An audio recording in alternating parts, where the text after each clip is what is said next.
YouTube channel. आज की class में हम लोग बात करेंगे सॉफ्टवेयर और उसके वेरियस टाइप्स के बारे में।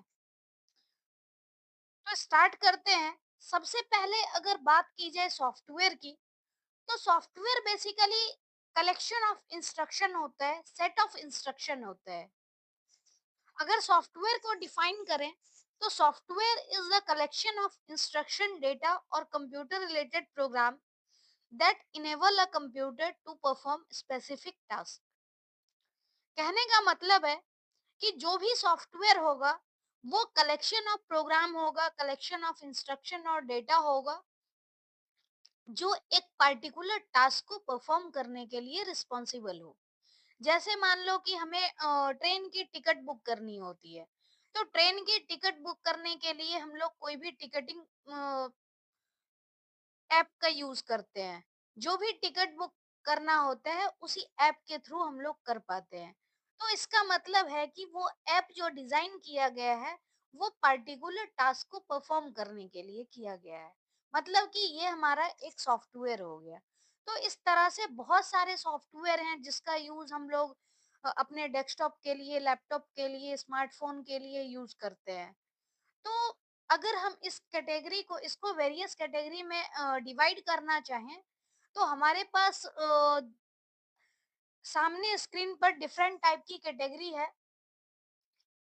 लेकिन अगर वैसे ब्रॉडली डिवाइड करना होता है तो हम लोग दो कैटेगरी में डिवाइड करते हैं, सिस्टम सॉफ्टवेयर और एप्लीकेशन सॉफ्टवेयर। लेकिन यहाँ पर हम लोग हर उस कैटेगरी के बारे में पढ़ने वाले हैं जिसके रेफरेंस में आपको एग्जाम में क्वेश्चन देखने को मिलता है। तो सबसे पहले अगर बात की जाए सॉफ्टवेयर की, तो सॉफ्टवेयर को जो हम डिवाइड कर रहे हैं, system software, language translator, programming tool और एप्लीकेशन सॉफ्टवेयर, ये चार कैटेगरी में। अगर सिस्टम सॉफ्टवेयर की बात करते हैं तो फर्दर इसको हम लोग डिवाइड कर रहे हैं, ऑपरेटिंग सिस्टम, सिस्टम यूटिलिटीज और डिवाइस ड्राइवर। ये तीन कैटेगरी में हम लोग सिस्टम सॉफ्टवेयर को डिवाइड करते हैं। इसी तरह हमारे पास लैंग्वेज ट्रांसलेटर है। इसको हम लोग असेंबलर, कंपाइलर और इंटरप्रेटर, तीन कैटेगरी में डिवाइड करते हैं। जो प्रोग्रामिंग से रिलेटेड सॉफ्टवेयर है वो हमारा प्रोग्रामिंग टूल होता है। और जो एप्लीकेशन सॉफ्टवेयर है इसको भी हम लोग वेरियस कैटेगरी में डिवाइड कर सकते हैं। जैसे कि एक स्पेसिफिक सॉफ्टवेयर होता है, जनरल पर्पस सॉफ्टवेयर होता है। तो इसकी कैटेगरी हम लोग डिटेल में पढ़ने वाले हैं। तो हम लोग इसको एक एक करके स्टार्ट करते हैं कि कौन कौन सी कैटेगरी है और उसके अंदर कैसे सॉफ्टवेयर को हम लोग कैटेगराइज कर सकते हैं। तो सबसे पहला हमारे पास है सिस्टम सॉफ्टवेयर। अगर सिस्टम सॉफ्टवेयर की बात की जाए तो हम लोग एक सिंपल लैंग्वेज में बता सकते हैं, ऐसा सॉफ्टवेयर जो हमारे सिस्टम के लिए मैंडेटरी होता है। मतलब सॉफ्टवेयर जो है वो बेसिकली इस पर्पस से डिजाइन किया हुआ है जो सॉफ्टवेयर को प्रॉपर सिस्टम को ऑपरेट कर सके। It is the software which controls all the operations of computer system and interacts with the hardware connected to the computer। मतलब ये जो सिस्टम सॉफ्टवेयर है ये बेसिकली कंप्यूटर सिस्टम को ऑपरेट करने के लिए यूज करते हैं इसका। और जो भी हार्डवेयर कनेक्टेड है उस हार्डवेयर का प्रॉपर यूज करने के लिए हम लोग सिस्टम सॉफ्टवेयर का यूज करते हैं। The computer can not operate without system software. हमने जैसा कि स्टार्टिंग में ही कहा कि सिस्टम सॉफ्टवेयर एक सिस्टम के लिए मैंडेटरी होता है और बिना सिस्टम सॉफ्टवेयर के हम लोग सिस्टम को प्रॉपर तरीके से ऑपरेट नहीं कर सकते। System software majorly categorize into operating system, system utilities and device driver. अगर सिस्टम सॉफ्टवेयर को हम लोग कैटेगराइज कर रहे हैं तो फर्दर तीन टाइप में कैटेगराइज कर सकते हैं। पहला ऑपरेटिंग सिस्टम, दूसरा सिस्टम यूटिलिटीज और तीसरा डिवाइस ड्राइवर। अगर हम ऑपरेटिंग सिस्टम की बात करते हैं तो ऑपरेटिंग सिस्टम बेसिकली एक सिस्टम सॉफ्टवेयर होता है and it acts as an interface between user and computer hardware. यानी जो हमारे पास सिस्टम होता है, जो हमारे पास कंप्यूटर हार्डवेयर अवेलेबल होते हैं, उसके और हमारे यानी यूजर के बीच में एक इंटरफेस प्रोवाइड करने का काम करता है, और जो भी रिसोर्सेस होते हैं उस रिसोर्स को मैनेज करने का काम करता है। ऑपरेटिंग सिस्टम बेसिकली एक सिस्टम को प्रॉपर तरीके से ऑपरेट करने के लिए होता है। अगर एग्जाम्पल की बात की जाए तो एग्जाम्पल होता है, जैसे हम लोग विंडोज ऑपरेटिंग सिस्टम यूज करते हैं, उबंटू लाइनक्स होता है। इसी तरह से फोन में एंड्रॉइड ऑपरेटिंग सिस्टम होता है, एप्पल के फोन में आईओएस होता है। जो एप्पल का सिस्टम है उसके अंदर मैकिन्टॉश ऑपरेटिंग सिस्टम होता है, जिसको मैक ओएस बोला जाता है। तो ये सभी कुछ ऑपरेटिंग सिस्टम के एग्जाम्पल हैं। नेक्स्ट आता है system utilities. System utilities basically system के परफॉर्मेंस को मेंटेन करने के लिए हम लोग यूज करते हैं। The software that performs maintenance and configuration of the computer system is called system utility. कहने का मतलब है कि ऐसा सॉफ्टवेयर जो या तो हमारे सिस्टम के परफॉर्मेंस को मेंटेन करे, या फिर कुछ पर्टिकुलर जो कंप्यूटर सिस्टम है उसके कॉन्फ़िगरेशन को मेंटेन करने का काम करे।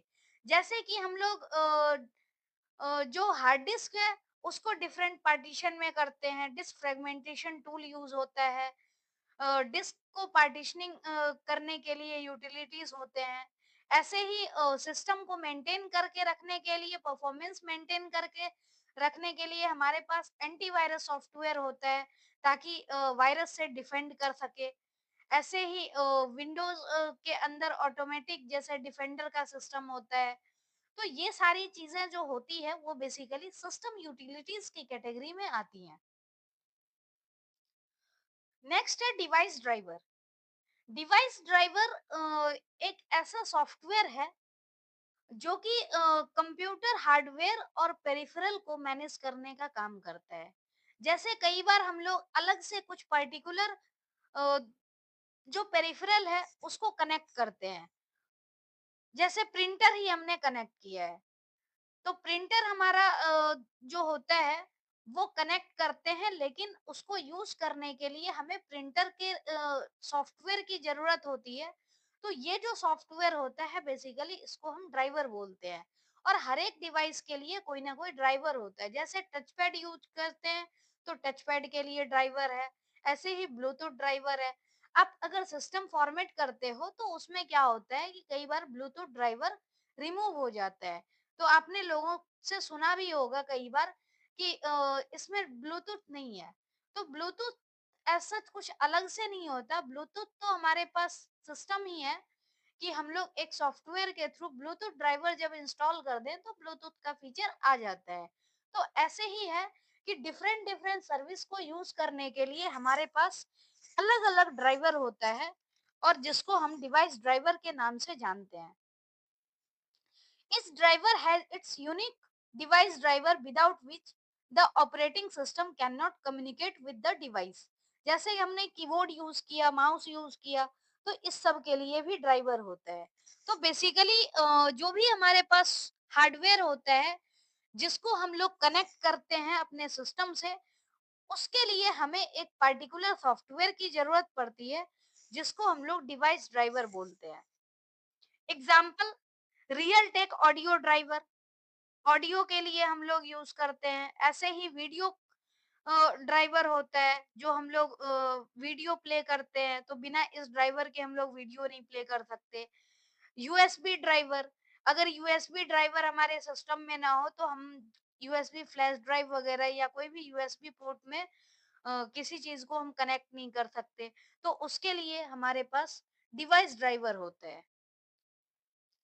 नेक्स्ट अगर बात की जाए तो हमारे पास सेकंड कैटेगरी है सॉफ्टवेयर की कैटेगरी में लैंग्वेज ट्रांसलेटर। अब लैंग्वेज ट्रांसलेटर की नीड क्यों पड़ी? तो सबसे पहले हमें कुछ पर्टिकुलर लैंग्वेज के बारे में जानना होगा कि सिस्टम के अंदर क्या-क्या लैंग्वेज हम यूज करते हैं। तो सिस्टम जो भी लैंग्वेज यूज करता है उसको ट्रांसलेट करने के लिए हमें डिफरेंट सॉफ्टवेयर की जरूरत पड़ती है। और ये हमारा लैंग्वेज ट्रांसलेटर की कैटेगरी में आता है। अगर हम लैंग्वेज की बात करें तो लैंग्वेज बेसिकली मेजरली दो कैटेगरी में डिवाइड करते हैं, एक लो लेवल लैंग्वेज और दूसरा हाई लेवल लैंग्वेज। लो लेवल लैंग्वेज जो होता है वो बेसिकली मशीन के क्लोज होता है, जैसे कि 0 1 का सीक्वेंस जो कि ह्यूमन नहीं समझ सकता लेकिन मशीन इजिली समझ सकता है। तो ये जो लो लेवल लैंग्वेज होती है, इसको ट्रांसलेट करने की नीड नहीं होती है। जो 0 1 का सीक्वेंस होता है बेसिकली, इसको ये चूंकि मशीन के ही क्लोज होता है, मशीन इसको इजिली समझ सकता है। दूसरा जो सॉफ्टवेयर होता है वो ह्यूमन के क्लोज होता है, यानी उसको हम लोग इजिली समझ पाते हैं। जैसे कि हम लोग सी सी प्लस प्लस जावा ये सब पढ़ते हैं। तो ये सारे लैंग्वेज जो है वो हाई लेवल लैंग्वेज की कैटेगरी में आते हैं। और हाई लेवल लैंग्वेज को चूंकि हम लोग समझते हैं लेकिन मशीन नहीं समझ सकता, तो इसीलिए इस हाई लेवल लैंग्वेज को लो लेवल लैंग्वेज में कन्वर्ट करने की नीड होती है। लो लेवल लैंग्वेज की कैटेगरी में एक हमारे पास और भी लैंग्वेज है जिसको हम असेंबली लैंग्वेज बोलते हैं। और इस असेंबली लैंग्वेज में निमोनिक्स यूज किया जाता है, जैसे ऐड सब, मल्टीप्लाई के लिए मल यूज करते हैं, डिवाइड के लिए डिव यूज करते हैं। तो इस तरह के लैंग्वेज जो है वो असेंबली लैंग्वेज में यूज की जाती है। और ये असेंबली लैंग्वेज में भी हमें ट्रांसलेट करने की नीड होती है, क्योंकि असेंबली लैंग्वेज को भी डायरेक्टली कंप्यूटर नहीं समझ सकता। तो यहाँ पर अगर हम देखें तो बेसिकली हमारे पास दो जो मेजर कैटेगरी थी, दो की जगह तीन कैटेगरी है। एक लो लेवल लैंग्वेज जो कि 0 1 का सीक्वेंस होता है जिसको कंप्यूटर इजीली समझ सकता है, तो इसको कन्वर्जन की नीड नहीं होती है। दूसरा हमारे पास असेंबली लैंग्वेज है। असेंबली लैंग्वेज ये भी कंप्यूटर नहीं समझ सकता, तो इसीलिए असेंबली लैंग्वेज को भी हमें लो लेवल लैंग्वेज में कन्वर्ट करने की नीड होती है। और जो हमारे पास हाई लेवल लैंग्वेज है, हाई लेवल लैंग्वेज चूंकि यूजर के क्लोज होता है, तो इसको भी कन्वर्ट करने की नीड होती है। बेसिकली ये सारे जो कन्वर्जन किए जाते हैं वो सॉफ्टवेयर के थ्रू ही कन्वर्जन किए जाते हैं। और इसके लिए जो सॉफ्टवेयर यूज किया जाता है इसको हम लोग लैंग्वेज ट्रांसलेटर कहते हैं। और लैंग्वेज ट्रांसलेटर फर्दर तीन कैटेगरी में डिवाइड किया गया है: कंपाइलर, इंटरप्रेटर और असेंबलर।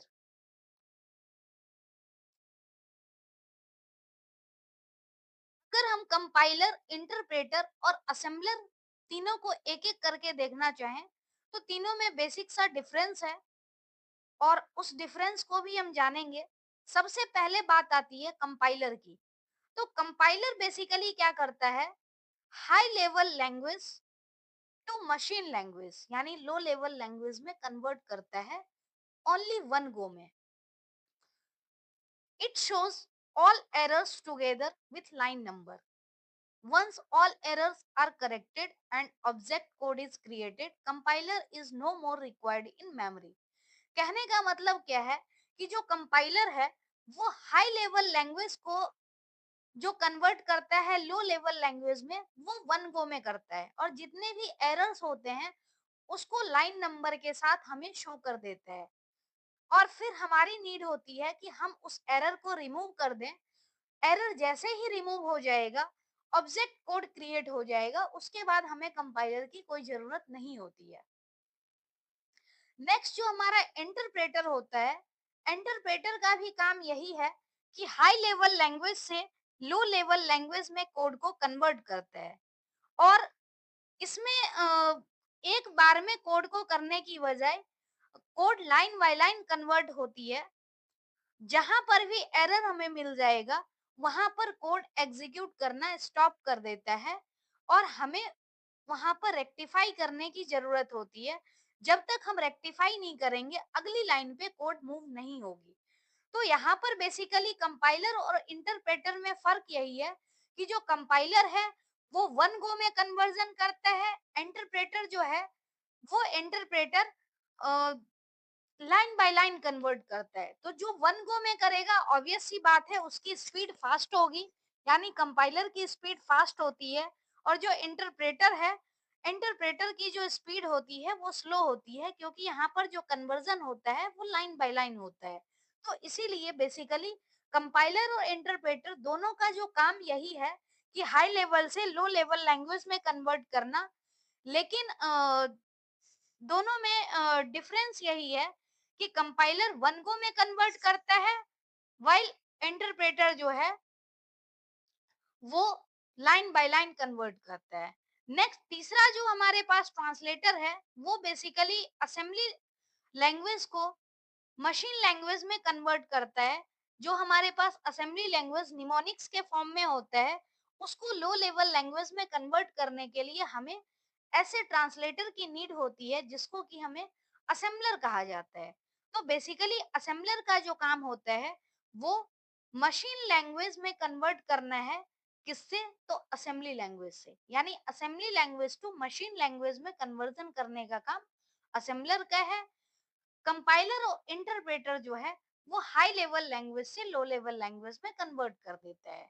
लो लेवल लैंग्वेज यानी कि मशीन लैंग्वेज। तो हमने बेसिकली यहाँ तक एक तो हमने सिस्टम सॉफ्टवेयर के बारे में देखा, दूसरा हमारे पास लैंग्वेज ट्रांसलेटर है, तो लैंग्वेज ट्रांसलेटर के बारे में देखा। इस दोनों को वेरियस कैटेगरी में हमने डिवाइड किया और उसके बारे में समझा। नेक्स्ट हमारे पास होता है प्रोग्रामिंग टूल। ये प्रोग्रामिंग टूल जो बेसिकली है, प्रोग्रामिंग टूल किसी यूजर को, जो सॉफ्टवेयर डेवलपर होते हैं, उसको हेल्प करने के लिए इस प्रोग्रामिंग टूल का यूज किया जाता है। जैसे इस टूल का यूज करके हम लोग कोई कोड को क्रिएट कर सकते हैं, एडिट कर सकते हैं, टेस्टिंग डिबगिंग का काम जो होता है, मतलब डेवलपमेंट, सॉफ्टवेयर डेवलपमेंट से रिलेटेड जो भी प्रोसेस होती है उसका यूज हम लोग उस वो परफॉर्म करने के लिए हम लोग प्रोग्रामिंग टूल का यूज करते हैं। और जो भी टूल ऐसे काम में सपोर्ट करता है उसको प्रोग्रामिंग टूल के नाम से जाना जाता है। बेसिकली ये प्रोग्रामिंग टूल हमें डेवलपमेंट फेज में जरूरत होती है। और ये जो टूल होता है ये कोड एडिटर, ट्रांसलेटर, ये सारे चीज को एक साथ इंक्लूड करता है। अगर एग्जाम्पल की बात की जाए तो जैसे हम लोग जावा के लिए यूज करते हैं, नेटबिन्स आईडी यूज करते हैं, विजुअल स्टूडियो कोड हो गया, सबलाइन टेक्स्ट है, इलिप्स है। ऐसे ही पाइथन के लिए हम लोग एनाकोंडा क्लाउड यूज करते हैं, जुपिटर नोटबुक यूज करते हैं। तो ये सभी बेसिकली हमारे पास जो सॉफ्टवेयर है प्रोग्रामिंग टूल्स की कैटेगरी में आते हैं। नेक्स्ट कैटेगरी है application software. Application software basically एक टाइप होता है जो कि स्पेसिफिक टास्क परफॉर्म करने के लिए डिजाइन किया गया है। जैसे वर्ड प्रोसेसिंग, इंटरनेट यूज करने के लिए, डेटा मैनेज करने के लिए, फोटो एडिटिंग करने के लिए, ये सब काम के लिए जो भी सॉफ्टवेयर हम यूज करते हैं बेसिकली वो एप्लीकेशन सॉफ्टवेयर के नाम से जाना जाता है। Unlike system software which runs the computer hardware, application software helps user carry out particular function. जैसे सिस्टम सॉफ्टवेयर की नीड होती है कि हमें किसी सिस्टम को प्रॉपर तरीके से यूज करने के लिए सिस्टम सॉफ्टवेयर की नीड होगी, उसी तरह से एप्लीकेशन सॉफ्टवेयर की नीड होती है ताकि यूजर कुछ पर्टिकुलर फंक्शन को परफॉर्म कर सके।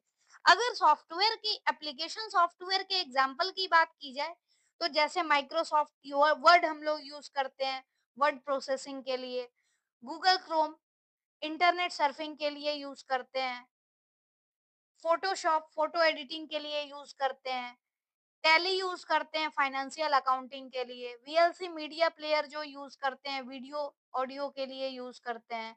ऐसे ही माइक्रोसॉफ्ट एक्सेल होता है, स्प्रेडशीट के लिए यूज करते हैं, स्प्रेडशीट मैनेजमेंट जो भी कैलकुलेशन वगैरह है, एनालिसिस है उसके लिए। तो ये बेसिकली जो सॉफ्टवेयर है वो डिफरेंट टाइप के टास्क को परफॉर्म करते हैं।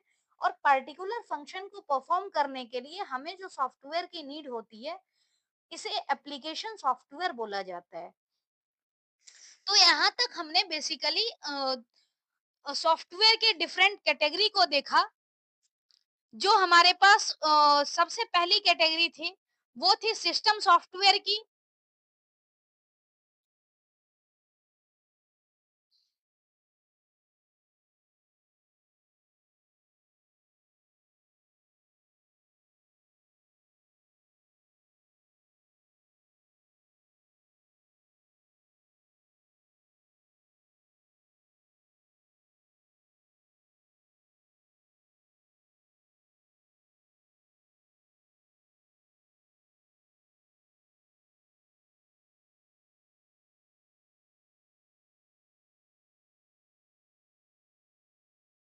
तक हमने जो भी कैटेगरी देखा है वो बेसिकली एक सिस्टम सॉफ्टवेयर के फॉर्म में देखा है।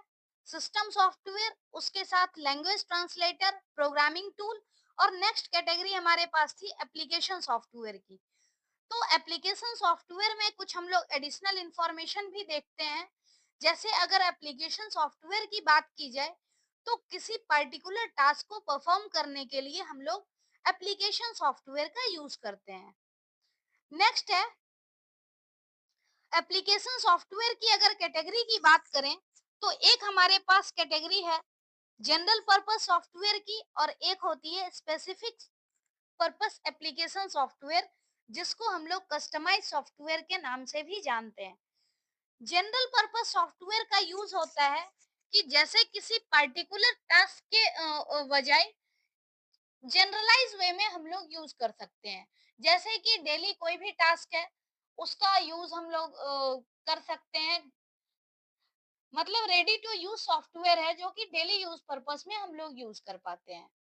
नेक्स्ट है it it is developed for generic application to cater bigger audience in general.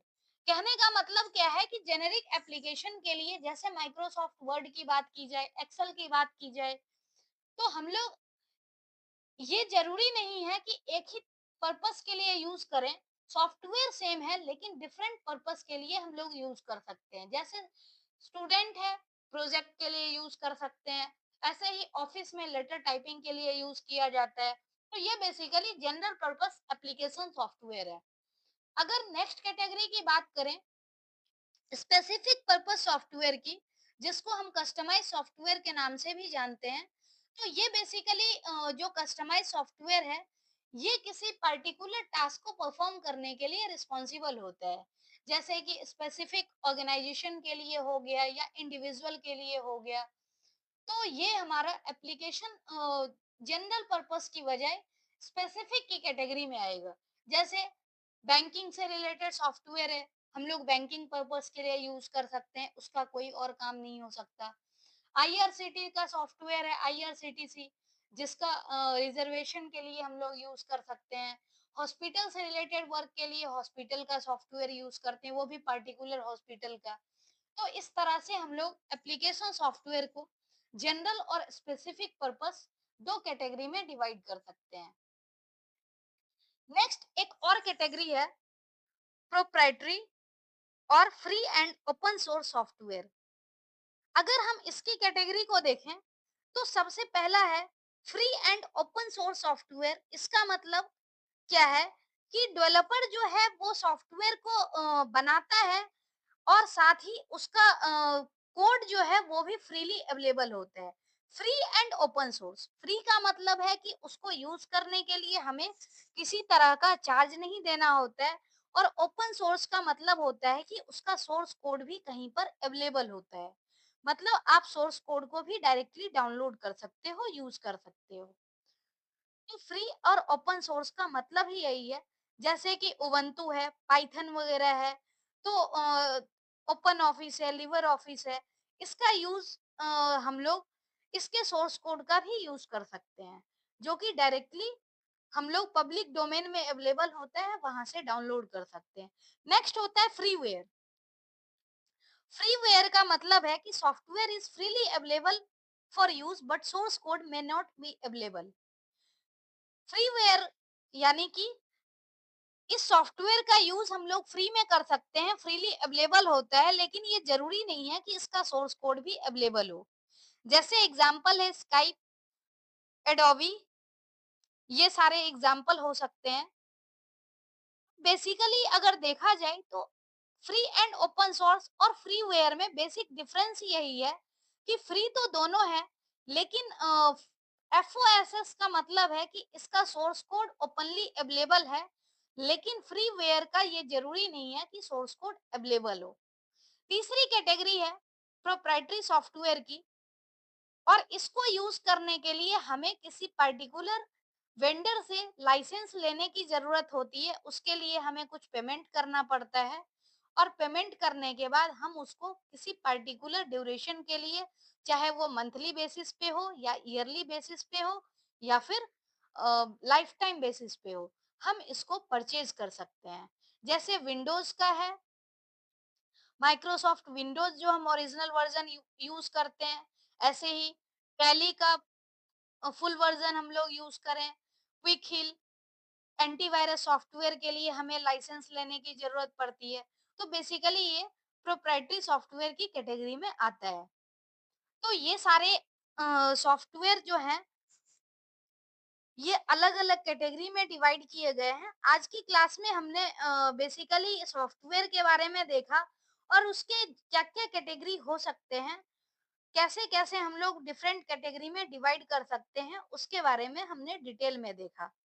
तो आज की क्लास के लिए इतना ही, और नेक्स्ट क्लास में हम लोग ऑपरेटिंग सिस्टम जो कि काफी डिटेल में जानने वाली है, और ये सारे सॉफ्टवेयर का बेस होता है, क्योंकि बिना ऑपरेटिंग सिस्टम के हम लोग सिस्टम को यूज करने की कल्पना भी नहीं कर सकते। तो इसीलिए ऑपरेटिंग सिस्टम काफी इंपॉर्टेंट सॉफ्टवेयर है, और उसके बारे में हमें पता होना चाहिए कि बेसिकली ऑपरेटिंग सिस्टम हम लोग इतने बड़े लेवल पे क्यों यूज करते हैं और हमें क्यों जरूरत होती है। Thank you. बने रहिए चैनल पे। मिलते हैं अगली वीडियो में।